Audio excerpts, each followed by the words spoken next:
Today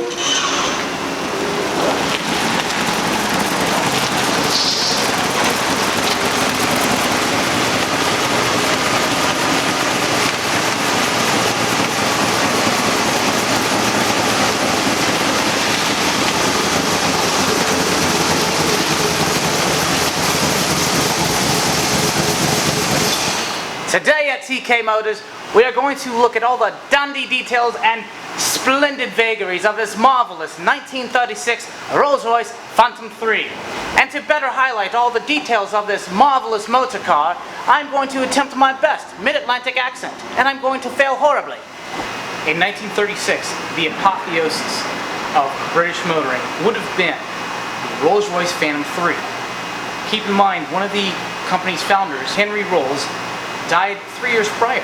Sir Edgar Britton had just piloted the Queen Mary on its maiden voyage from Southampton to New York, and a very young Henry Macmillan, a member of Parliament representing Stockton-on-Trent, walked into a Rolls Royce dealership in London and ordered this very car.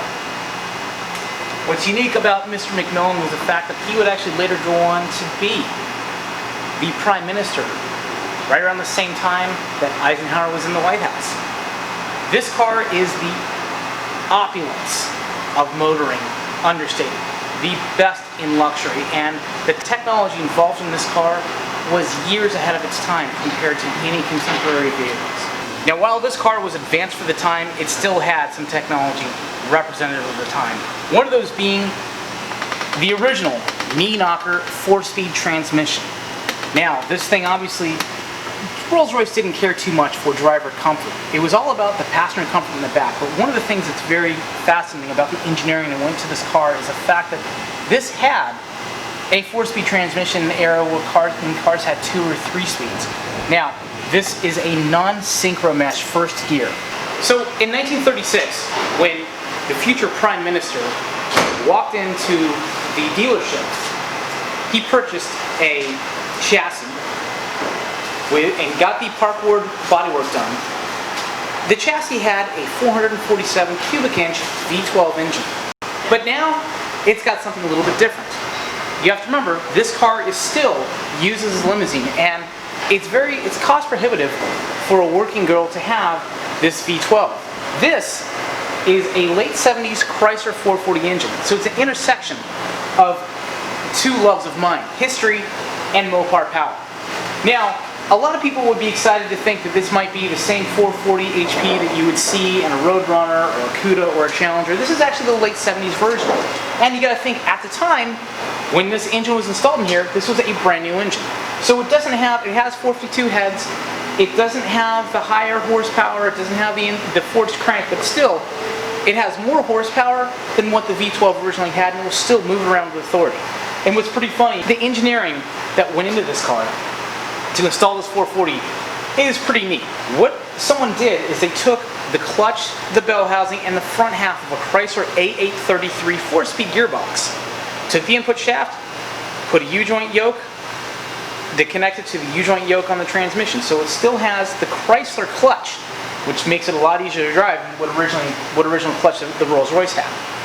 But it still moves it on down the road pretty good. I mean, you don't want to go too fast because the occupants in the back don't want to spill their Grey Poupon.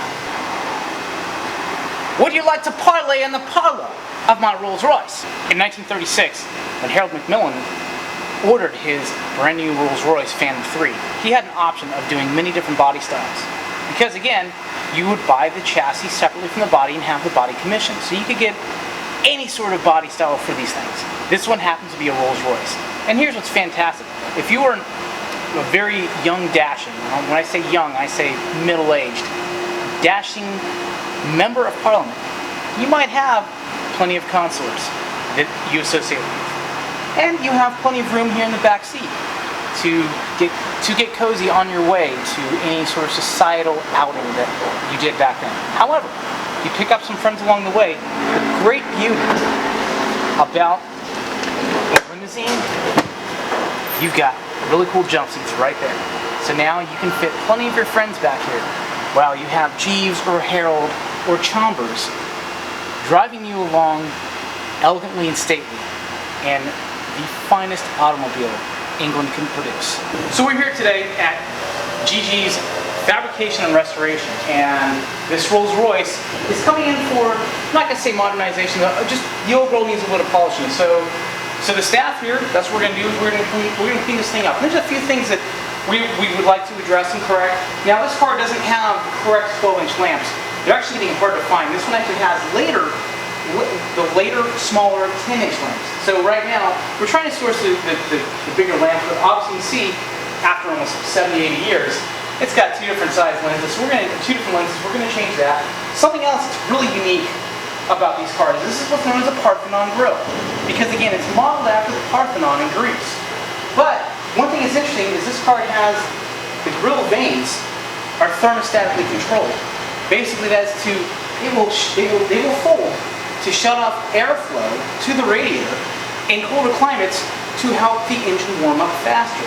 That's details that you don't see in cars today, much less the 1930s. Now, all this bodywork is all hand-hammered aluminum. Now, Parkwood were coach builders, so that's what they learned. Is you hear about the English wheel used in doing bodywork. Where do you think it came from? Why do you think it got that name? It's because that was a tool that was used in building vehicles much like this one. 1957 was the first year that the U.S. government made turn signals mandatory. This car predates that by 21 years. It has something called semaphores. Now, air-cooled VW guys know all about semaphores, and there was a few cars like Austin Taxis, early Triumphs, that had semaphore turn signals. This one happens to have it as well. But like I say, this car is 70 years old, even though it's well preserved.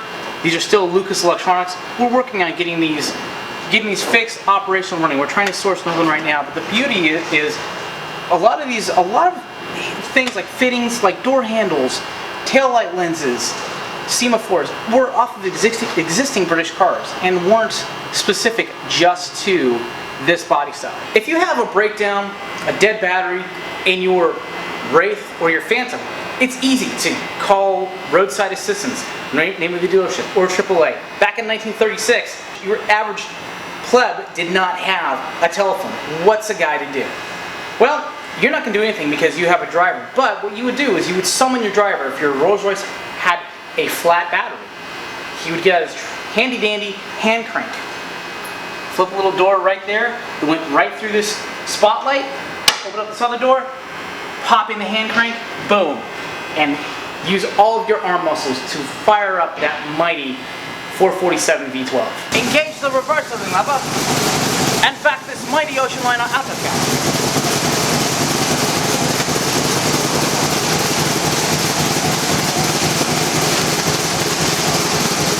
She's a very regal and funky lady. There's wind and there's loud. And there's hitting the horn.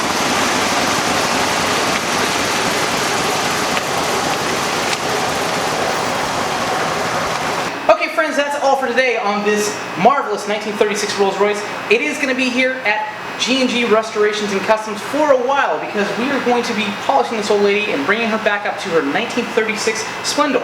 So, we're going to have more updates, more content as promised. Stay tuned, like, subscribe, follow us on Instagram, TKMotors_. Thank you for watching and follow your passions.